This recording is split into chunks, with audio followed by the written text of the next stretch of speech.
to the Painted Bride Quarterly Slush Pile. I'm so glad that you're choosing to listen to us today with all the pods out there. But, we check every now and then, and we are still the only one here at the Painted Bride Quarterly Slush Pile who is doing what we do. What we do is our regular submissions come in, and as we're reading through them, every now and then we go, oh, wow, this would be a great one for the show. And so then we write the poet, ask them for permission to discuss their work on air instead of a private editorial table. And most folks say yes very quickly. They say, scared to death, but sure. And then we are honored by our ability to have what is a normal editorial meeting for the most part for us, but record it and then share it with you. So thank you, and I hope you enjoy it. And thank you very much to Glenn Shaheen for today's poems. We're going to be reading two of those poems after we take a minute to introduce ourselves. So I'm Kathleen Volkmiller, and I'm in my home in Collingswood, New Jersey right now, and I'm very excited to be here recording with everybody today. And I'm going to bounce it more than 6,000 miles away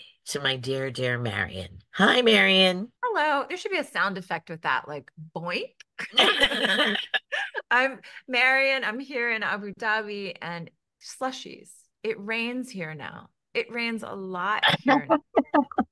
Star. Oh, the climate change. Oh, the climate catastrophe. And I'm going to bounce it now to Canada. Dag me. No, thanks, Marion. I was going to say you needed to receive yours with a splash, so so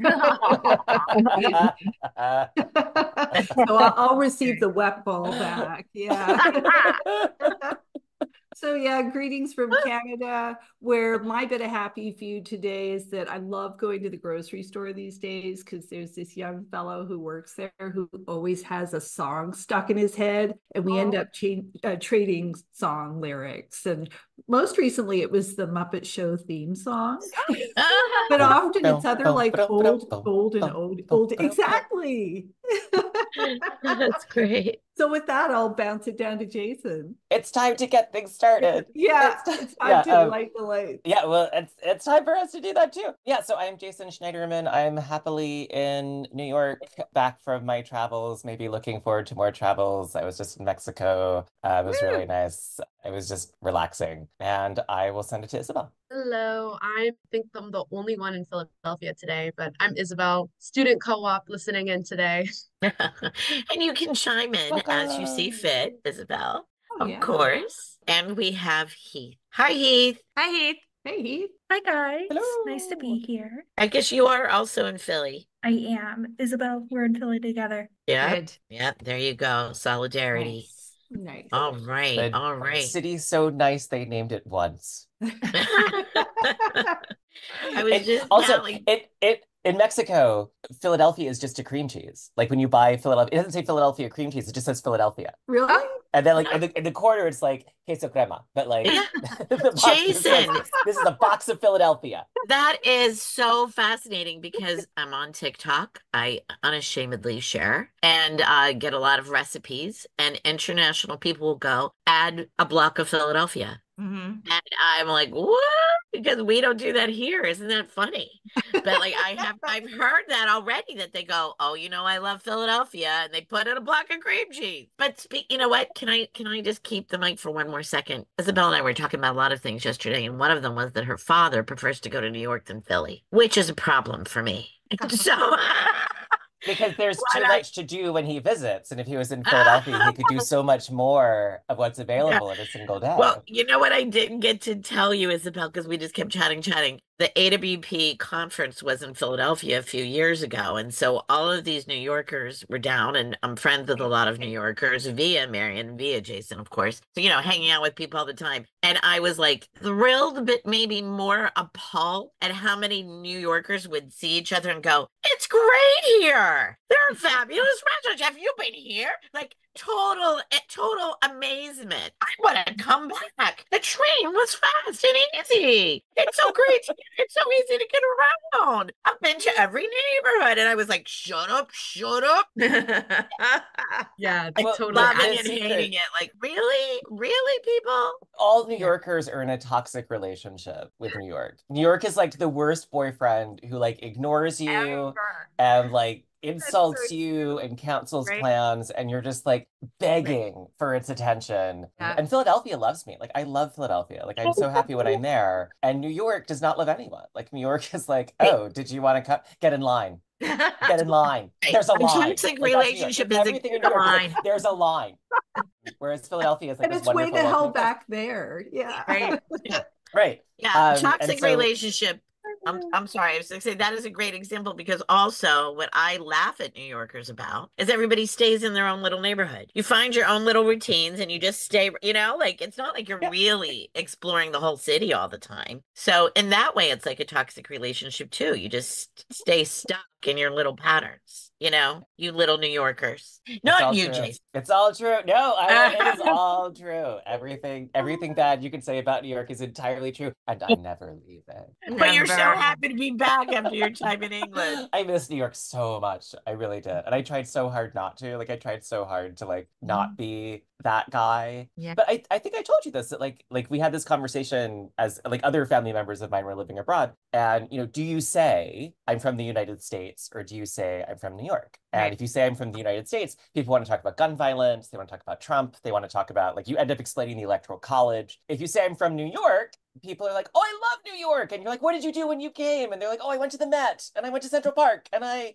had a and big so I always pretzel. say Yeah. New York because it's nice. Everyone has a New York story. They want to share it. And all right, before we get to Glenn's poems, the last thing I'll say is that everywhere I have ever lived is incredibly narcissistic, right? It's incredibly self-involved. It spends a lot of time thinking about itself. The entire world participates in New York's narcissism. The entire world. And so like there's just something nice about having it affirmed by like everyone else that, like you are important. It does matter. Like what goes on here is crucial. Yeah, that's Yeah. Can everybody answer this at once? If I say 1, 2, 3, when I tell people I'm from Philly, what do they say? What's the first response, no matter where you are in the world? 1, 2, 3. But that's a cream Rocky. cheese. Rocky. Oh, cream cheese or Rocky. That's a What did you continuum say, Jason? right there. But that's a Cream cream cheese. Cream cheese. No, they want it. They all know Rocky. Rocky. I was So- thinking Liberty Bell, but it didn't come out. Nope, they don't know. They don't want to talk about the Liberty Bell. They know Rocky. There's not like a generational difference. Like 20-year-olds aren't like 20-year-olds know Rocky. Yes. So, yeah. Thank you, I Isabel. love Rocky. There I you get that go. too, though. Yeah. Yeah. That's great. All right. Glenn Shaheen has been patiently waiting. I Thanks, know. Glenn. We're sorry. Thank To you. their Glenn. poems. So I think we're gonna have Dagny kick us off with the first poem today and read for us. Yeah, I'm really delighted, and I hope I don't regret it because I'm just getting over a cold. So I'm a Oh, little you sound fine. little on the Yeah. nasal side, but I'll try and do it justice. It's a very energetic piece. Love it. Imago. I want to forget our world of trash and trash makers, destruction and candied scorpions, celebration and woe. I buy an open world game I heard sucks because it's on sale for $5, and that seems like a steal for a whole world, even a shit one. I paid nothing for our whole world. I paid dearly. If there's a special occasion one day, I'd like to eat at the upscale Mexican place, Sochi, if we're ever over this sickness. I think I forget what it's like to dress up for a special occasion. There are ties, I think, and shoes nobody's supposed to notice. Blend into the background, let the fake candles on tabletops do their work. When you become a poet, you're lucky if you get 3 years before everything you write is an elegy. In the old Beyonce video for single ladies, there's the dance moves, of course, but also one little canted angle where Bey and her dancers move up an invisible angle for just one step and back down right again. Is this poetics, the surprise step up and back again? Beyonce wasn't single when she wrote that song. The open world game features NPCs who've been programmed to seem to live a realistic and mundane life. Helicopters are destroying their city, but they yell at cars that don't yield, have fake one-sided phone calls about their dates. What part of our lives do we live in the wretched world in front of 100 strangers a day? We're barely anybody. We're all mourning incalculable losses. Who'd want us dead? The full web unseen. The root system infecting others a mile away. Ringworm. We liked it anyway. We shoulda. We shoulda. Woo. Great reading. Oh, Great reading, Dagny. What a poem. what a poem, eh? And Right. Glenn, I'm so happy I didn't completely flub it. Thank you for the chance to read it. Whoa, It's love wonderful those in the opening lines. contradictions. They just grabbed me. I want to forget our world of trash and trash makers, destruction and candied scorpions, celebration and woe. Yep. $5 Mm. for a shit world. Oh, yeah. First world. Exactly. Yeah. I feel like the whole poem hangs on that moment of I paid nothing for a whole world, I paid dearly. Like they're both so true and wonderful and clear in that moment. It's Yeah, fantastic. I know the lens into this poem through that is just like, whoa, very deep and true. If we're ever over this sickness, I haven't thought about this a lot, but it made me think, could be a pandemic poem, but could also just be about the crisis of modern living and affordability. And, it didn't date it in any way for me. It was The just thing that modern dates it life. is thinking that Single Ladies is an old song. Old song. I know. Yeah, Like, I know You know what? Ouch. I am glad you guys said the word dated. I know that like we do often talk about that, and that's how I talk about it with students. Like, will anybody know this in 20 years? I don't know how old that video is, but do we believe it's lasting, that is that iconic? I believe it probably is. I think it'll stick for a minute, for another few minutes. Another It'll few totally minutes. stick. It's still Well, so iconic. Even to the younger generation, it's iconic. Okay, Isabel, Thank you sealed it. I Thank like you. it. Yeah. Thank you, Well, Isabel. but Plus, I did have a question. Dagny just made that gesture from Single Ladies, the hand gesture. See? I was confused by the placement of the word right when it says where Bay and her dancers move up an invisible angle. Like I'm totally with you. Okay, like there's something that happens in the video for just one step and back down right again. I know you think it was right back down again. I actually had to be careful reading it. It's a Yeah. theater. I think it's a staging. It's a theatrical, like stage left, stage right, down right is actually a theatrical position. So I think that's what it is. Like they move back down right is like where they are on it's as I recall, like a white stage, like just a pure white. Yeah, there's like nothing. White They're screen. in this no space. Yeah. And I think that's what's sort of exciting about the observation is that like there's suddenly depth in this field that is a blank, is a nowhere. And then suddenly there's elevation. And so but I don't know, something about the right again, like every time I read it, like it just sort of felt like a little bit of a speed bump. Like even though I understand, like I think it's supposed to be that they're stepping right, but I almost needed like where they move up left an invisible angle for just one step and back down right again. There's something that just kind of like there's just like a jarring, like I keep having to every time I go through it, it can't like sort of wash over me. I have to But kind of like it's interesting stop. because he's talking about that brief canted angle and back down, so it does enact it. Do you know that I really thought it was only the right foot, and it didn't stop me at all. Oh, interesting. You know how they raise that foot and then put that foot down again and raise the foot, because they don't move a whole lot around the stage. There's a turn, but they're not progressing really, right? They're in one place. So, okay, who can guess how old it is? I did have to look it up. Don't look it up. Yeah. 2011. Oh. No, earlier. It's earlier. It's like 2010, 9? Is that any other 29. guesses? 2009. I think it's 2009. Well, I don't know, Marion, you're still over, but you're the closest. It's 2008. Wow. Yeah. Is it really? Yeah. Wow. The last year of 10 optimism. years. Yeah. Last year of optimism. I remember being at Don Lundy Martin's with Stephanie Hopkins and Kristen Dunbeck and I were there, and they were reenacting the dance moves. Awesome. Too bad you didn't record that. So good.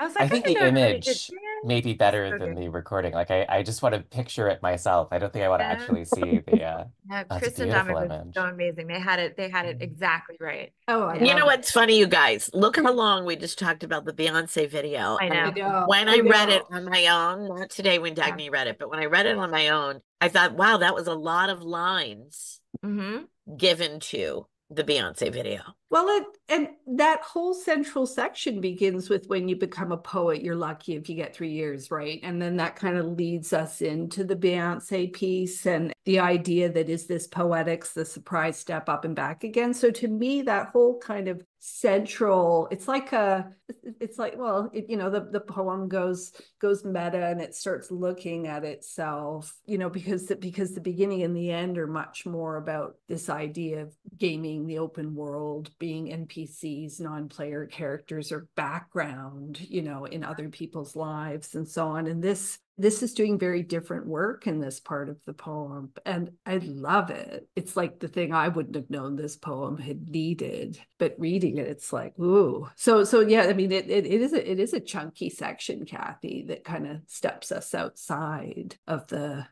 momentum of the piece, and yet it does something really interesting with that momentum, I feel. Yeah, I totally agree with Dagny that it's echoing against the video games and this idea of these alternative spaces where you can imagine another world, and instead of fixing your own, you retreat into this. Exactly. And what's the thing that kids say about like the main character syndrome, like where people Yeah. like, or like people She like don't thinks know she's their the main NPCs. character. Right. Yeah, Yeah.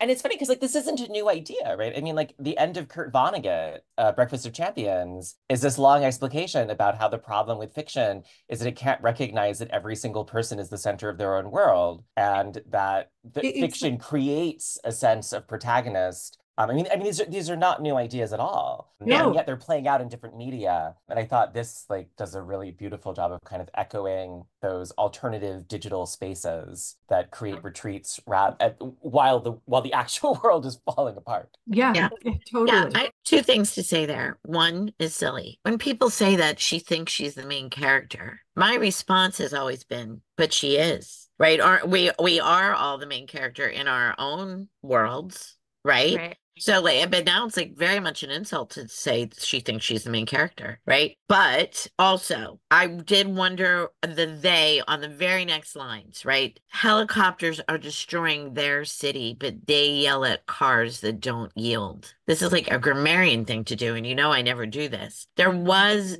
no they referenced, or like who is that they? Just The and why isn't it NPCs. we? Why is it they rather than we? It's It's the theys because NPCs. it's shifting the lens onto this notion of the NPCs. They're not. Oh, Dagny, stop. We Nope. just lost. Yeah. We just lost You you, muted Dad. yourself out. accidentally as you talked. It It actually went on said mute. the host muted me, so I was getting a little worried there. So sorry, I'm back. All right. All right, we should leave this in, but Dagny, just We say what should you totally- said again. Yeah, this exactly, should totally exactly. be in the pod. We have technical difficulties sometimes, slushes. Not Sometimes we edit them out, too much. and we cosmetically smooth over the things that happen. But this one I think we should. I don't let think you in on the anybody would be secrets. shocked to hear that, especially with the nature of the conversations we hold and how they play out. But yeah, I think that they very much refers back to the NPCs, which are the non-player characters. So they're like extras. All right, because The they went Ryan from Reynolds film, Free Guy, from a few years Yeah. ago. I did see that. That was great. He's an NPC named Guy, right? Yeah, Who yeah. suddenly finds agency and, messing with the world that he's in. That makes so much sense. I didn't Yeah. understand why we went to they and then back to a we in an hour. Yeah. Okay. But I do think this poem is playing too Yeah. with the notion that we are the they, as well as the main character. But I mean, I have kids who game, so I'm also in this more than some people might. So Yeah, I don't think, to be honest with you, I don't think NPC was a natural No, it wouldn't thing be. for I me. mean, unless Yeah, it's something you do. I know what it right? means, but I don't think Because about it. I wouldn't have reason to know unless my kids were gamers, because I'm not somebody who games. I actively dislike gaming. Right. Yeah. Like it's just like I don't get it. Yeah. Yeah. Great. Yeah, but I love it here. I think it works totally. Oh, But I think it goes back to the question that we were sort of pointing out with the Beyonce reference too. It's like the tech world is changing so swiftly, right? Like, is NPC going to become an anachronism? You know what I mean? Like in 5 years, right? Are we going to know what that acronym actually means, right? And I don't know. It's just I particularly like the way this poem is working with all of these layers and speaking with this sort of insider language, but it does raise that question about shelf life. I'll also Yeah. say, like, I mean, one of the things I do sometimes to engage students is I will take them through the sexual vocabulary of Shakespeare's Sonnet 135. And if you know the sexual vocabulary, it is the filthiest poem that has Yeah. ever been written in English. And if you do not, you're like, what? Put Yeah, that in the exactly. notes. Same Huh? thing. All That right, goes in well, the notes. That's and so, so I mean, going there around. are, like, I mean, to some extent, you can't worry about it too much. And I mean,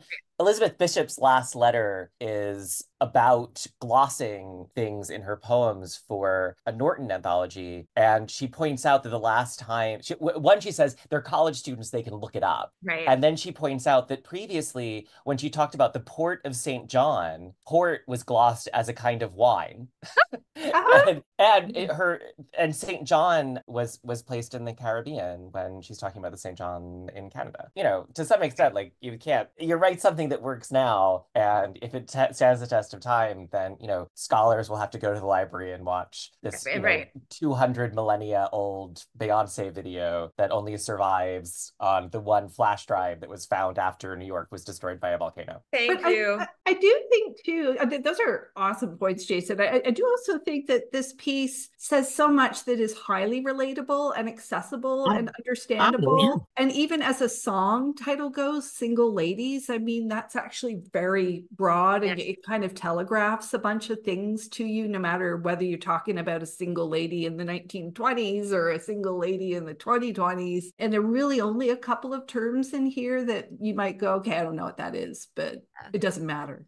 But I think the momentum of the poem is also tied in what feels like an ekphrastic impulse. Like the description of Beyonce, right, is trying to, I know we're stumbling over it a little bit, but the description of the video is an attempt to recreate or represent the video in the same way, right, that there's an attempt to recreate the shit world of the totality of the world of the game, right? Like, I don't know, like that feels like it's got staying power for sure. Absolutely, that embodiment. Well, and also that Beyonce wasn't simile. single when she wrote it. That the song itself is inhabiting an alternative world. That the song itself creates this sense of autobiography that's false. Right. And he's connecting it all to poetics, which we haven't talked about. He says, is this poetic? The surprise, step up and back again. And I just realized here, this would be a better insult. You shouldn't say she thinks she's the main character. You should say she's an NPC.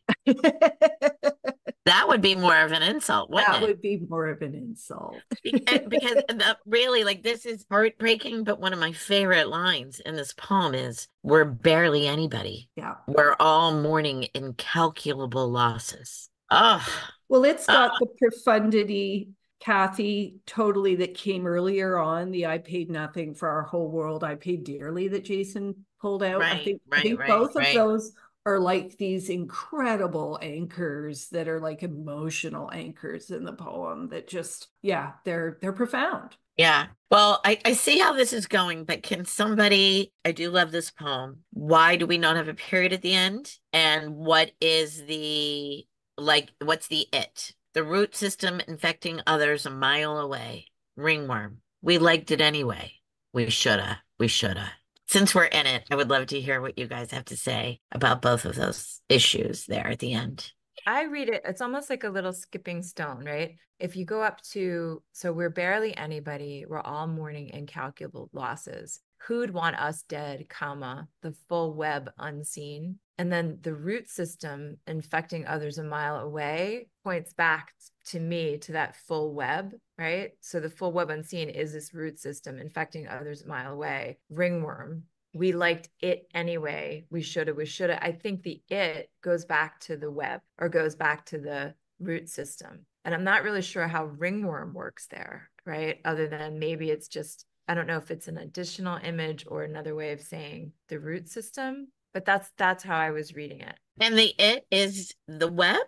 Yeah, the full web unseen. Who'd want us dead? The full web unseen. The root system infecting others a mile away. We liked it anyway. And to me, the web is the world. It's everything. It's the open world. It's the real world. The it is everything for you, Dagny. For me, it is. And, you know, and what I know, I don't know a whole lot about ringworm, thank God, but I do know that it's highly contagious, and both animals and humans can get it. Mm. I So can't wait sorry, the ringworm, like kind of like that, like infectious, like contagious, like a being a part of the web, like in a kind of like a bad way, like how everyone's kind of like through the web, we're all contagious and affected by the way of the web, but in a more like I kind of like how it's more of a bad note, like how like we're talking about how we're all like suffering these losses, but it's like also like ringworm, like we're all connected in the bad stuff too, and all that gross, contagious ringworm.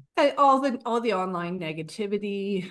Yeah. I mean, populism, it made me think of all of those things. Yeah. Uh-huh.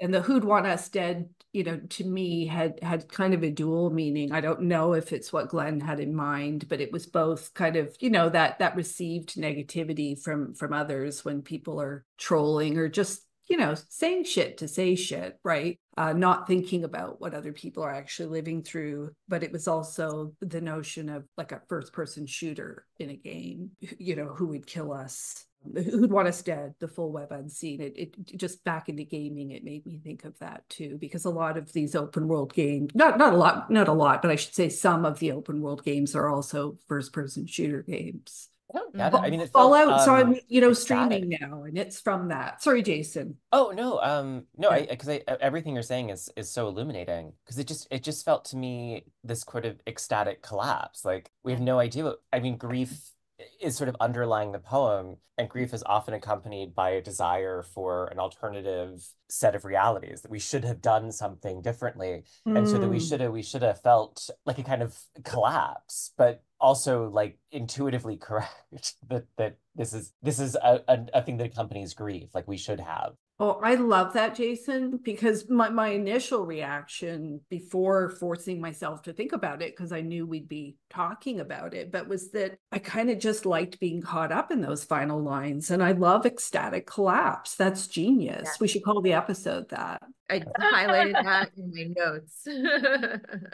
I mean, an imago in psychoanalysis is the idealized version of the beloved. Yeah. And Yeah. so already there's this kind of idea of the version of the lover that's lost. And then so with single ladies, like right, the celebration, but the celebration both of singlehood, but also the kind of like you lost me, right? That single ladies enacts, and I mean there are a number of Beyonce songs that do this, where it's not my loss of you. It's not a breakup song about how sad it is, how much I miss you. If you leave me now, you take away the very something part of me. But it's you lost me. I'm amazing. You should have put a ring on it, right? Like I can get another you in a minute. That like I mean, one of the things that I think is so fascinating about this is that it's going towards the opposite of how grief, particularly after a breakup, is portrayed. In that, it's like this is the song about how I'm the lost object. You should mourn. Yeah, exactly. Yeah. You're quite right. That's great. I'm thinking we should vote. I'm thinking we don't have to, but yeah, let's do it. Okay. I don't have thumbs, On so three. I don't vote. Everybody so have we're gonna flip thumbs. We ready? Okay. 1, 2, 3, vote. So in. It's so in. It's so. Thank you so very much, Glenn Shaheen. Thank you so much. And wait, there's more. There's more. There's more. Marion is going to read the next one for us, and Marion everybody will probably talk about the formatting here, but before they do, allow me this PSA. Go to pbqmag.org and take a look, because even though all of these people are wonderfully articulate and can describe things like no others, you're gonna have to see it. So go and look at that podcast page for this episode and take a peek at Power and Punish, so you see exactly how it's structured. So we'll wait right here. You go. Okay, you back? All right. So talk about it. Try to describe it a little bit for somebody who's driving in their car and So I cannot love that you stop. called it a PSA, right? Public service announcement, but also a poetic structure announcement, because this sucker, Ooh, yeah. Poetic structure announcement. Oh, yeah. right? Looks like, okay, imagine a dartboard with stanzas around the dartboard and the title in the middle. Maybe? Yeah, that's a good one. Very good. A compass rose. That's a good one. A compass. Yes. Yeah. The face of a clock. Clock is what I was thinking. Yeah. Yeah. Little stanzas where each of the numbers would be. Even though it's not 12. Oh, it's not right? 12, but still, if you visualize the clock, you might get it. Yeah, Which leads us into how do you read this sucker? Yeah, exactly. exactly. What's You your natural so inclination, guys? What's your how dart, would you read it? Well, how did you dart, read it left on your own? chuck a dart, read a stanza, chuck a. I'm sorry. Come on, Really? I'm joking. Randomly? I'm joking. I Yeah. would start at the top and go clockwise around the circle. Although that might not be right. You I could did go, that, and I also tried the zigzag, top, yeah, left, right, right, right, bottom. left, right. Yeah. Yeah. Well, I Ah, think you have all the options, right? I think there's a correct way, and the yeah. point of the page is that, right. This is composition by field. The page has options for the reader. I was thinking about like, and it's not that weird, right? I mean, Jody Gladding's work is sort of doing that all over the page now. If you go back to Talmud, like, right, it's written with a central block of text, and then there are pieces around it. Marshall McLuhan's later Yeah. works, written with his son, have a central block of text, and then sort of radiuses going off to other comments about it. Professor, hold on. We're taking notes. Yeah. Oh, Professor. Yeah. Professor Schneiderman, slow down. Slow down. You just went Talmud, Marshall McLuhan, well, composition Jody by field, Gladdings. right? I threw yeah, my no, pen right. in the air. If you have a page, your reader is invited to enter it in multiple ways. I mean, even when you pick up a book of poems and you flip through it instead of reading it from start to finish, you're Yeah. taking advantage of this kind of textual possibility, right? Yeah. Mm. And so whether you kind of find like the right order and you go from start to finish clockwise, or whether you kind of move around and let your eye kind of be caught, this isn't that I kind of want to say like it's not that weird. Like it's not that radical. Like this is Yeah. part of a Right. tradition that's been going on for millennia that has to do with using pages as a container for texts. Yeah, Yeah. because print media has never had the option of forcing a reader to experience it in any one way. Love it. Okay. All I think we're right. ready to hear it, Mare. All right, here I go. So it's called Power and Punish. You give a little, but you get a lot. If I had my way, everybody would get a hot meal, but especially me and those I love. That's human nature. If you're interested in ruin, then you can have a piece of the action. Rubble is in high demand, but also in high supply. Look at all the unused roads. Can I tell you a little bit? Can I just tell you a little bit about origin? Nothing about politics, but everything about the sun, a constantly moving shadow. Hold up, this isn't a game, it's an inquest. This isn't a birthday bash, but a cakeless brunch. This isn't my love of fist, but the kick that follows. This isn't free press, a press nonetheless, as in the floor giving out mid-dance. That is the punishment for enthusiasm and chaos. I'm trying to make it all clear. What you try and what you get are never the same. This isn't a word game. It's a cold cock and broken tooth. You didn't really think I knew the truth, did you? And I'd tell you in front of all of these mourners, I've got my own problems. It's a pact of silence. And in the morning, we'll all feel the snap of hope that this day won't be the one that spins in, shot up and leaking fuel. I was never in charge.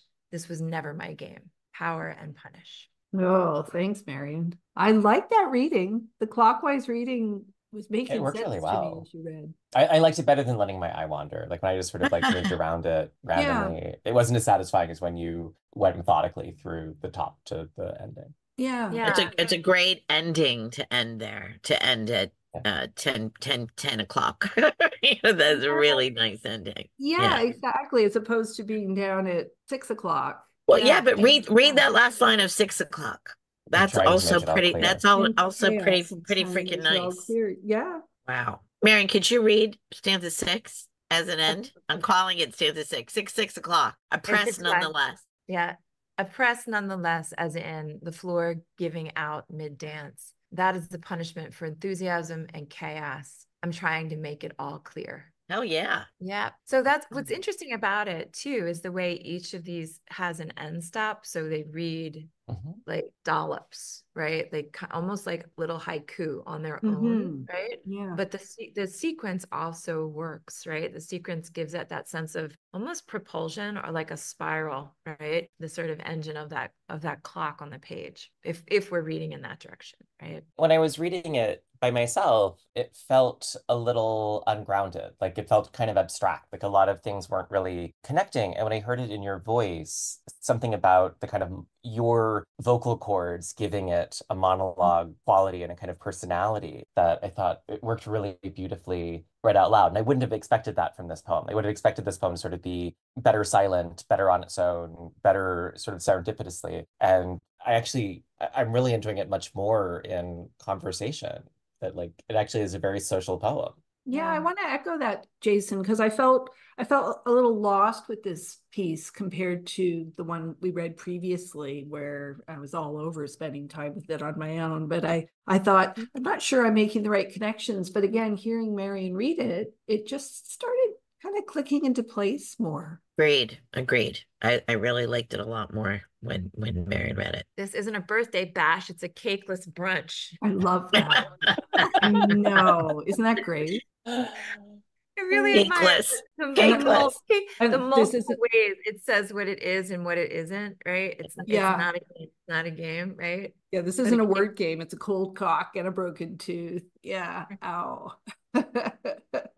It'd be interesting to know if Glenn planned it really to be spoken, kind of how it developed, because we don't get to know that backstory when we discuss these things. Was anyone else thinking about Foucault? Yeah. Absolutely. Isabel's like, yeah. I mean, one, visually it's a panopticon, right? The title Right. can Oh my sort of God. see into all of the Exactly. stanzas. Yeah, And second, like discipline and punish, but power is so associated with Foucault that like, yeah. Does anyone else want to, I'm not even sure I have anything to say. I'm just like Foucault. Isabel, what do you want to say about Foucault? Say something. Yeah, I want to No, hear I it. totally like I love Foucault, and I didn't really think of the panopticon until you said it, but I really like how especially a lot of the stanzas are connected even though they're not next to each other. Like there's press even though that they were read back to back, but there's like the game and the like 7 o'clock and the 10 o'clock are both talking about games, how there's little connections in them even though they're all like being seen. But yeah, I really love like the kind of power and this kind of pessimistic view on it that's being like threaded throughout the poem. Great observations. I love the question. I mean, I find the questions really engaging. Like they're sort of like, can I tell you just a little bit about origin? You didn't really think I knew the truth, did you? There's this really interesting way in which the questions are both undermining and establishing the authority of the speaker. And that strikes me as where like Foucault comes into play as well, right? That sense of like the endless way you can read this, right? And that like each section is its own prison cell, right? Of an idea. And that's also about the way the reader is being constituted, like in the engagement with the piece. Like it's lovely to be looking at this through that lens, right? Of power. Wow. Are we talked out? I don't know. Us? I mean, it doesn't ask us to talk about it in the ways that we usually talk about poems. And I think about, poets who kind of have a very particular structural style. Jody Gladding, who I mentioned earlier, or Leila Chati, where you kind of just have this, you've been taught to read it in a certain way, that as you kind of keep going through, the structure of the poem teaches you something, and then it becomes sort of valorized. But then like if you have imitators, it's sort of, it's like the kind of thing that like goes through an MFA program where everyone's, doing this thing that's actually kind of not really working and not getting them to sort of realize their own vision, but sort of seem cool and fun. I trust it. I mean, like in this one, I do think that the structure works really well. And I don't know if I'd want like a whole book of them. I don't know if I would. I don't know how deeply into it. And in some ways, it also reminded me of Tahim Bajess's Contrapuntal, right? Where like you read down and then you read across, and it's designed to be read in these two different ways. But this almost feels infinite. Like it almost feels like there are so many ways in. But I maybe we are talked out. Like we're ready to vote. All right. right. Before we do, though, I think one of the things that we were second guessing ourselves on, Glenn Shaheen, is whether we could talk about this, right, on the podcast. Because Yeah. so it wasn't so much that we were like surprised at the sort of formal maneuvers that he's making, right? But whether we could do it justice on the podcast was something we were second guessing, right? So I just wanted to like say that, right? Slushies, like when we're making these decisions about what to talk about, sometimes the form of the thing is also helping us make a decision about what we can talk about, right? Yeah. We liked the poem, but weren't sure we could explain it. But I think it worked. I'm so glad we did make this choice. And now we're gonna make another choice. All Here right, we go. get ready. Are you Get ready? ready for what are we calling it? Our ecstatic collapses. Yes. Get ready. Yeah. Ecstatic. 1, 2, 3, go. Whoa. And it's in. Surprise! Bravo, Yay. bravo. 2 for 2, Glenn Shaheen. Thank you so very much. 2 for 2, Glenn Shaheen. Oh, You fantastic pieces. And we just learned more about ourselves in terms of how we discuss different styles of poetry too. I don't know, Dagny. I Thank learned you a for lot, that. a lot about myself in general. I have a great insult for others now. Yes, And indeed. kind of Excellent. thing. Yeah. Listen, slushies, would love to hear from you. Tell us if you agree or disagree with our voting and how we manage this and how much you're enjoying things. And, thanks for listening to the pod. But keep reading. Remember to read. Reading is good. Don't let Yeah. AI do it for you. Not reading or writing, exactly. Right? Right, Yes, right, we'll right. never Yeah, have to read AI or write could have again. The computers will do it, and we'll just AI like could have visit to be like, never "How's it going, computer?" Right? AI Flush could have pile. never written that poem. Never, ever, ever. Exactly. Right? Yeah. Either of them. Yeah. All right, guys. Thank you so very much. Woohoo!